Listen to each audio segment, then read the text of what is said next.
So there's been a lot of conflicting rumors regarding the buttons on iPhone 15 Pro, but 9to5Mac now gives us clarification regarding this, and we do also have some tidbits regarding the cameras and the Type-C port, so let's delve into this. So Ian Zelbo shared some renders via 9to5Mac showing us what to expect with these buttons, and it seems the unified design language we heard about is officially dead, as was mentioned by Quo recently. And also remember, Quo said the buttons transitioning to a solid state design was also no longer happening because Apple had some internal issues, and this is now corroborated by these new renders. And I'm disappointed about that because with the haptic buttons, it's likely we could have swiped on them to increase or decrease the volume, which of course would have been pretty neat. The only thing that the early rumors were right about was the action button. So this is replacing the mute switch, and you should be able to map it to do whatever you want. So I would probably map it to open Spotify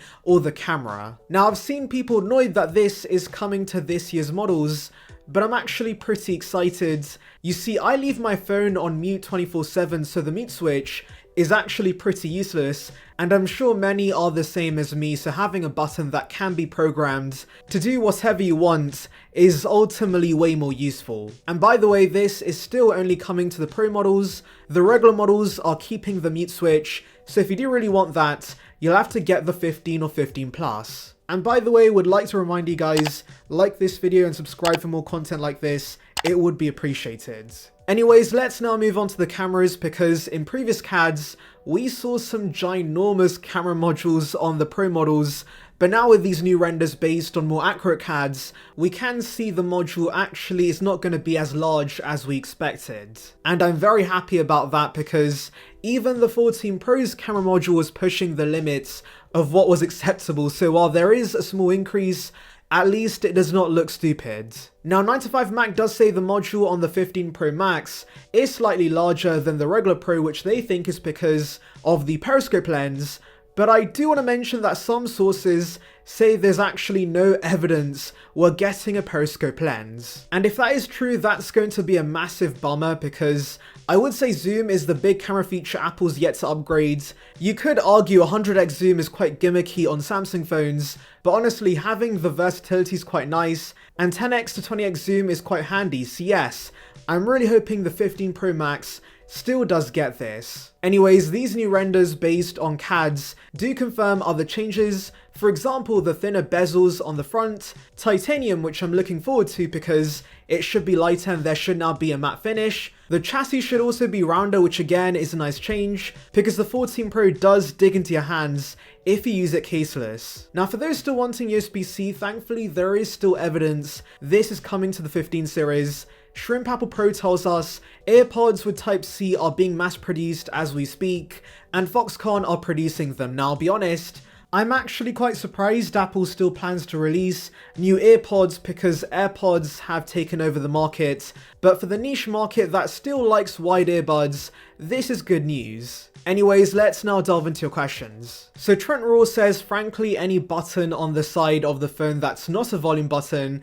is just gonna fill me with paranoia every time I press it, cause part of me will always think of it as a power off button, lol. And fair enough, I did also see some express that they're against the idea of an action button because it's very easy to mistake this as a volume or power off button in your pocket compared to the mute switch, so I do understand this perspective. But honestly, in my opinion, that's a small price to pay for the convenience this button could offer. If I could easily switch a focus mode on and off, or access the camera immediately with this button, I'll gladly live with it. So Xander says, I would definitely use the action button as a screenshot or screen record button. And yes, I could see that being another popular shortcut, since right now it's a bit of a faff to use a combination with multiple buttons, so having one action button on the sides would be a lot more convenient. So Xander regarding the leaked iPhone 15 colors says, I prefer the dark green, and I disagree with that because I've always preferred lighter shades, and if the rumor's right, and this is very similar to the iPhone 12 green, I would take this over the iPhone 13 green any day. So Joe regarding the regular iPhone 15 series says, I don't have anything to say about this report, a better update from the iPhone 14 but still meh. I guess I'm not the right market for this device. Hopefully it's still not using the A15 Bionic, that would be bad. And yes, I completely agree, the A15 chip for this would be a big disappointment. Yes, I know this chip's still good enough, but for the price Apple's going to charge for this, we should get some future-proofing with a newer chip, and thankfully that does seem to be the case. All reports have been suggesting the A16 chip is going to go in this. Now regarding the other upgrades, I still think this is going to be a pretty decent upgrade.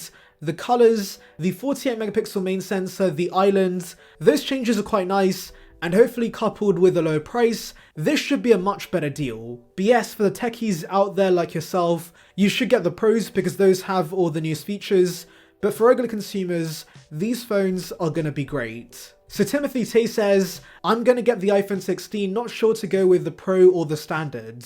So actually we do already have some early reports regarding the iPhone 16 series, and it seems the regular models could get some big upgrades. I've heard about triple lenses for the regular models, and also the much more efficient A17 chip, but of course with the Pros, there is going to be a new Ultra variant that could maybe have better specs. So yeah, just wait for more concrete rumors regarding the iPhone 16 series. So Thomas says, Apple's playing it safe, releasing a bunch of new products now could be risky, especially after a weak 2022 product lineup.